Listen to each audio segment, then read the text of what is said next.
మనలో చాలామంది ధనవంతులు అవ్వాలని ప్రయత్నిస్తారు. కానీ ఈ ప్రపంచంలో కొంతమంది వ్యక్తుల పరిస్థితి ఎలా ఉంటుంది అంటే, వాళ్ళ కుటుంబం ప్రతిరోజు పనిచేయకుండా కూడా తరతరాల వరకు ఆనందంగా జీవించగలరు. వాళ్ళ దగ్గర అంత డబ్బు ఉంది. ఫ్రెండ్స్, ఈరోజు ఈ వీడియోలో ఈ ప్రపంచంలోని ధనిక కుటుంబాల గురించి చెప్తాను. వాళ్ళ గురించి తెలుసుకున్న తర్వాత మనకి ఖచ్చితంగా ధనవంతులం అవ్వాలని అనిపిస్తుంది. నెంబర్ 10, కోచ్ కుటుంబం. కోచ్ కుటుంబం యొక్క ఆస్తి విలువ దాదాపు $68 బిలియన్. వీళ్ళకి ఎనర్జీ మ్యానుఫ్యాక్చరింగ్కి సంబంధించిన ఎన్నో ఫ్యాక్టరీలు ఉన్నాయి. ఎక్కడ డబ్బు ఖర్చు పెట్టాలో, ఎలా డబ్బు ఖర్చు పెట్టాలో వీళ్ళకి బాగా తెలుసు. నిజానికి ఇది అమెరికా యొక్క అతిపెద్ద ప్రైవేట్ కంపెనీ. అలానే ఇది ఈ ప్రపంచంలోనే పెద్ద ఆయిల్ కంపెనీలలో ఒకటి. వీళ్ళు తమ వ్యాపారాన్ని అభివృద్ధి చేయడానికి అమెరికా రాజకీయాల్లో కూడా చురుగ్గా పాల్గొన్నారు. వీళ్ళకి పెయింటింగ్స్ అంటే చాలా ఇష్టం. ఈ కుటుంబంలోని కొంతమంది వ్యక్తులు ఈ ప్రపంచంలోనే అత్యంత విలువైన పికాసో పెయింటింగ్స్ కూడా కొన్నారు. నెంబర్ 9, అంబానీ కుటుంబం. ఈ ప్రపంచంలో ఎక్కువ జనాభా ఉన్న దేశమైన మన ఇండియా గురించి మాట్లాడుకుంటే మన దేశంలోనే ధనవంతుడు అంబానీ. అంబానీ ఆస్తి విలువ సుమారు $113 బిలియన్. అతని ఆస్తి రోజురోజుకీ చాలా వేగంగా పెరిగిపోతుంది. ముంబైలో వీళ్ళు నిర్మించిన యాంటిలియాని చూస్తే చాలు వీళ్ళకి ఎంత ఆస్తి ఉందో అర్థమైపోతుంది. యాక్చువల్గా యాంటిలియా 27 అంతస్తుల భవనం. ఇది ఈ ప్రపంచంలోనే అత్యంత విలువైన ప్రైవేట్ ఇల్లు. ఈ భవనంలో అంబానీ కుటుంబం పైనున్న 6 ఫ్లోర్లలో నివసిస్తుంది. ఆ తర్వాత కింద ఫ్లోర్లలో వీళ్ళు ఆనందంగా గడపడానికి సౌకర్యాలు ఉంటాయి. వాటిలో ఒక private theatre, private spa centre, swimming pool లాంటివి ఉన్నాయి. ఆశ్చర్యకరమైన విషయం ఏంటంటే యాంటిలియాలో ఒక ఐస్ రూమ్ కూడా ఉంది. అక్కడ సంవత్సరమంతా 0 డిగ్రీ సెల్సియస్ ఉష్ణోగ్రత మాత్రమే ఉండే విధంగా మెయింటైన్ చేస్తారు. కిందనున్న 6 ఫ్లోర్లలో అంబానీ తన కార్లు పార్క్ చేస్తాడు. ఆ 6 ఫ్లోర్స్లో ఒక్కసారిగా 162 కార్లని పార్క్ చేయవచ్చు. అక్కడ Rolls Royce, Bentley, G Wagon, Range Rover, Lamborghini లాంటి ఎన్నో లగ్జరీ కార్లు ఉంటాయి. అంబానీకి ఎక్కువ శాతం డబ్బు రిలయన్స్ ఇండస్ట్రీస్ నుంచే వస్తుంది. అందులోనే టెలికమ్యూనికేషన్ కంపెనీ అయిన జియో కూడా ఉంది. రీసెంట్గా ముఖేష్ అంబానీ తన కొడుకు అనంత్ అంబానీ పెళ్లికి దాదాపు 5,000 కోట్ల రూపాయలు ఖర్చు చేశాడు. అనంత్ అంబానీ దగ్గర 200 కోట్ల రూపాయల వాచ్ కలెక్షన్ ఉంది. వాటిలో అత్యంత విలువైన వాచ్ గురించి మాట్లాడుకుంటే దాని పేరు Patek Philippe grand master chime 6300 G010. ఈ వాచ్ విలువ దాదాపు 75 కోట్లు. దీన్ని తయారు చేయడానికి 11 సంవత్సరాల సమయం పట్టింది. ఈ ప్రపంచంలో ఈ మోడల్ వాచ్లు కేవలం 7 మాత్రమే ఉన్నాయి. వాటిలో ఒకటి అనంత్ అంబానీ దగ్గర ఉంది. 2019లో దీన్ని వేలంలో పెట్టారు. అది 225 కోట్లకు అమ్ముడుపోయింది. నెంబర్ 8, బెటెన్కోర్ట్ కుటుంబం. ఈ కుటుంబం ఇంత కుబేర్లుగా మారడంలో లిలియన్ బెటెన్ ముఖ్య పాత్ర పోషించింది. అలాని లిలియన్ బెటెన్కి ముందు వీళ్ళేమీ పేదవాళ్ళు కాదు. నిజానికి వీళ్ళు రాజకుటుంబానికి చెందినవాళ్లు. వాళ్ల గురించి చరిత్రలో కూడా ఉంది. 2017లో లిలియన్ చనిపోయే సమయానికి తను ఈ ప్రపంచంలోనే ఎక్కువ డబ్బున్న మహిళ. ఆమె ఆస్తి విలువ $43.4 బిలియన్. ఇండియన్ కరెన్సీలో చెప్పాలంటే దాని విలువ దాదాపు 4,340 కోట్ల రూపాయలు. వీళ్ళకి ముఖ్యంగా లోరియల్ కాస్మెటిక్ బ్రాండ్ నుంచి ఆదాయం వస్తుంది. నెంబర్ 7, స్లిమ్ కుటుంబం. మెక్సికో యొక్క వారెన్ బఫెట్ అని పిలువబడే కార్లోస్ స్లిమ్ హెలు ఆస్తి విలువ $95 బిలియన్. ఇంత డబ్బు సంపాదించిన తర్వాత కూడా ఈ రోజుకి ఇతను పాత బెడ్రూమ్లో నివసిస్తున్నాడు.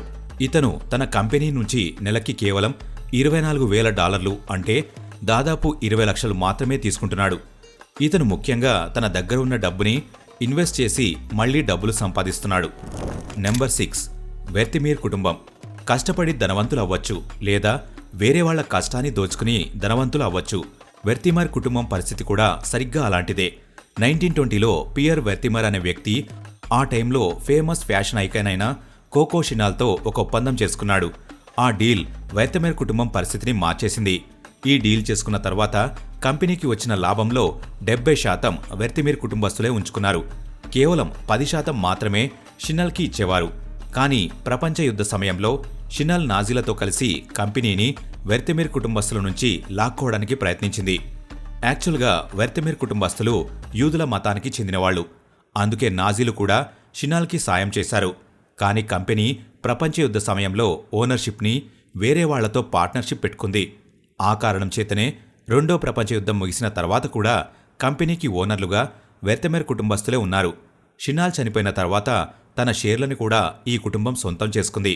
ఆ తర్వాత వాళ్ళు తమ బిజినెస్ని కూడా బాగా అభివృద్ధి చేశారు. నెంబర్ 5 మార్స్ కుటుంబం.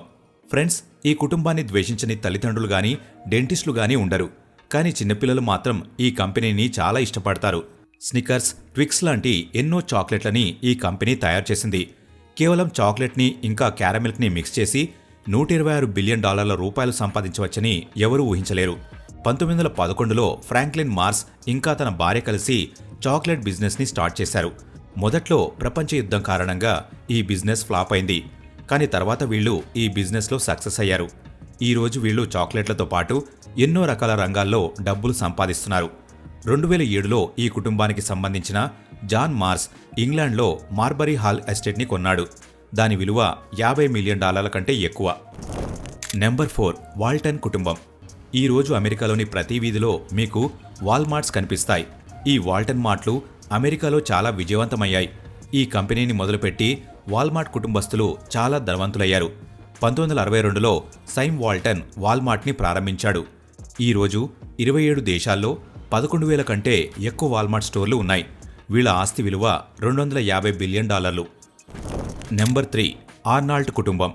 ఈ కుటుంబం ఫ్యాషన్ రంగంలో తన పట్టును సంపాదించి ఒక అతిపెద్ద ధనిక కుటుంబంగా మారింది. ఈ కుటుంబ పెద్ద బెర్నార్డ్ ఆర్నాల్డ్. ఇతను ప్రపంచంలోని కుబేర్లలో ఒకడు. కేవలం ఇతని వల్లే ఇప్పుడు ఈ కుటుంబం ఆస్తి విలువ $250 బిలియన్ చేరింది. ఇతను తన కంపెనీని 1970లో ఫ్రాన్స్లో స్థాపించాడు. ముందుగా ఇతను తన తండ్రి స్థాపించిన కన్స్ట్రక్షన్ కంపెనీని చూసుకునేవాడు. ఆ తర్వాత ఇతను ఫ్యాషన్ ఇంకా లగ్జరీ రంగంలోకి కూడా అడుగుపెట్టాడు. ఇతనికి ఎక్కువ శాతం ఆదాయం లూయి విటాన్, గివెంచి కంపెనీల నుంచి వస్తుంది. ఇతని దగ్గర 150 సంవత్సరాల ఒక మెహల్ కూడా ఉంది. అలానే 18వ శతాబ్దానికి చెందిన ఒక ప్యాలెస్ కూడా ఉంది. దాని ధర దాదాపు $220 మిలియన్ వరకు ఉంటుంది. వీళ్ల దగ్గర 2 సూపర్ బోట్ మ్యానుఫ్యాక్చరింగ్ యూనిట్స్ కూడా ఉన్నాయి. అలానే ఒక అత్యంత విలువైన పడవ కూడా ఉంది. దాని ఎత్తు 330 ఫీట్లు. అలానే దాని విలువ 900 కోట్ల వరకు ఉంటుంది. వీటితో పాటు వీళ్ల దగ్గర లగ్జరీ హోటళ్లు కూడా ఉన్నాయి. అలానే ఒక ప్రైవేట్ ఐలాండ్ కూడా ఉంది. నెంబర్ 2 రాత్చైల్డ్ కుటుంబం. ఈ కుటుంబం యొక్క ఆస్తి విలువ $400 బిలియన్. వీళ్లు మొదట్లో బ్యాంకింగ్ ఇంకా ఫైనాన్స్లో తమ బిజినెస్ని స్టార్ట్ చేశారు. రాజకీయాలు స్థిరంగా లేని సమయంలో వీళ్లు ఫారెన్ ట్రాన్సాక్షన్స్ని హ్యాండిల్ చేసిన విధానం వల్ల కంపెనీకి మంచి పేరు వచ్చింది. ఈ రోజు ఈ కంపెనీ అన్ని రంగాల్లో లాభాలు పొందుతుంది. బ్యాంకింగ్తో పాటు మైనింగ్ ఇంకా కన్స్ట్రక్షన్లో కూడా వీళ్లు అడుగుపెట్టారు. వీళ్లు ఆర్ట్ కలెక్షన్స్ కూడా చేస్తుంటారు. కేవలం వాటి విలువే దాదాపు $200 బిలియన్ వరకు ఉంటుంది. వీటితో పాటు వీళ్లకి కొన్ని వేల కోట్ల విలువ చేసే ఆస్తులు ఉన్నాయి. అలానే ఒక ప్యాలెస్ కూడా ఉంది. దాని విలువ $300 మిలియన్ వరకు ఉంటుంది. నెంబర్ 1 అల్ సౌద్ కుటుంబం. ఫ్రెండ్స్, కుబేర్ల పేరు వినగానే మనకి అల్ సౌద్ కుటుంబం ఖచ్చితంగా గుర్తొస్తుంది. వీళ్ల విలాసవంతమైన జీవితం, ఖరీదైన వస్తువులను చూసి ప్రతి ఒక్కరూ ఆశ్చర్యపోతారు. కేవలం ఒక కంపెనీ ద్వారానే $1.4 ట్రిలియన్ ఆదాయం వస్తుంది. వీళ్లకి ముఖ్యంగా డబ్బులు ఆయిల్ ఇంకా ఎనర్జీ వ్యాపారం నుంచి వస్తుంది. ముఖ్యంగా ఈ ప్రపంచంలోనే పెద్ద ఆయిల్ ప్రొడ్యూసర్ కంపెనీ అయిన ఆరంకో కంపెనీ నుంచి వస్తుంది. ఈ ప్రపంచంలో ఉన్న ఆయిల్ సప్లైలో 15% ఆయిల్ సప్లై ఈ ఆరంకో కంపెనీయే చేస్తుంది. వీళ్ల ఆస్తి విలువ $8 ట్రిలియన్. వీటితో పాటు వీళ్లు ఎన్నో బ్యాంకులు, టెలికమ్యూనికేషన్ కంపెనీలు స్థాపించారు. అలానే కన్స్ట్రక్షన్ కంపెనీలకి స్టేక్ హోల్డర్స్గా ఉన్నారు. వీళ్ళకి ఏ వస్తువు కావాలన్నా దాన్ని బంగారంతో చేయించుకుంటారు. ఇదేముంది, ఈ కుటుంబానికి రాజు అయిన మహమ్మద్ బిన్ సల్మాన్కి ఈ ప్రపంచంలో ఉన్న ఆస్తులు చూసి ప్రతి ఒక్కరూ ఆశ్చర్యపోతున్నారు. ఇతని దగ్గరున్న ఆస్తులలో లూయిసియన్స్ అనే ఒక విలువైన భవనం కూడా ఉంది. దాని విలువ $300 మిలియన్ వరకు ఉంటుంది. అంటే దాదాపు 2,522 కోట్లు. వీళ్లకి అరబ్ హోటల్ కూడా ఉంది. దాని విలువ $3.5 బిలియన్. అలానే ఒక సెల్ఫ్ సస్టైనింగ్ సిటీ నియోమ్ కూడా ఉంది. దాని విలువ $1.1 ట్రిలియన్ ఉంటుంది. ఇప్పుడు ఇది కేవలం ఒక ప్రాజెక్టు మాత్రమే. ఈ కుటుంబం తలుచుకుంటే దీన్ని నిజం చేయగలదు. ఈ వీడియో ఇంతే ఫ్రెండ్స్. ఈ వీడియో మీకు నచ్చినట్లయితే లైక్ చేయండి.